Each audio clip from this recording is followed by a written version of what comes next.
The Lord said to Moses, Consecrate to me every firstborn male, the first offspring of every womb among the Israelites belongs to me, whether human or animal.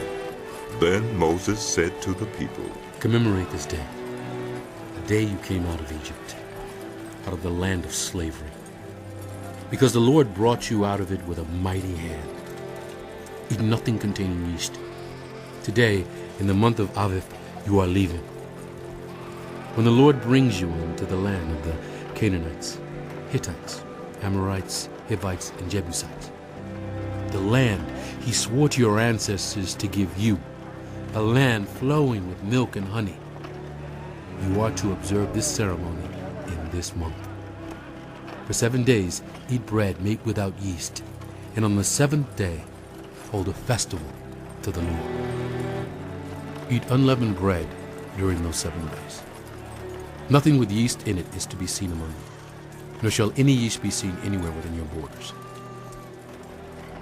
On that day, tell your children, I do this because of what the Lord did for me when I came out of Egypt. This observance will be for you like a sign on your hand and a reminder on your forehead that this law of the Lord is to be on your lips. For the Lord brought you out of Egypt with his mighty hand. You must keep this ordinance at the appointed time, year after year. After the Lord brings you into the land of the Canaanites and gives it to you, as he promised on oath to you and your ancestors, you are to give over to the Lord the first offspring of every womb. All the firstborn males of your livestock belong to the Lord. Redeem with a lamb every firstborn donkey. But if you do not redeem it, break its neck. Redeem every firstborn among your sons. In days to come, when your children ask you, what does this mean?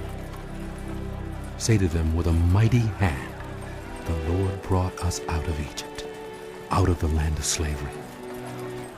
When Pharaoh stubbornly refused to let us go, the Lord killed the firstborn of both people and animals in Egypt.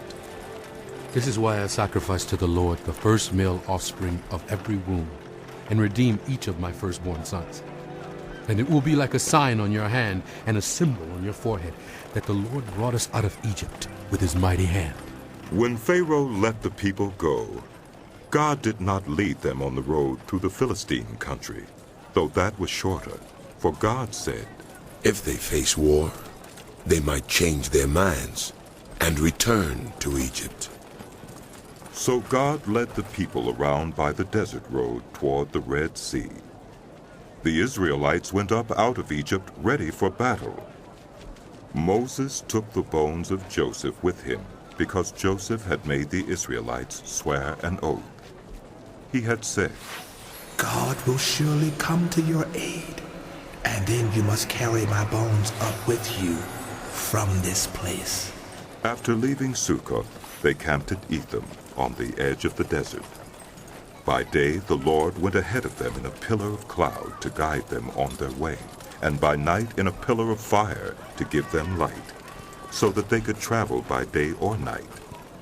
Neither the pillar of cloud by day nor the pillar of fire by night left its place in front of the people.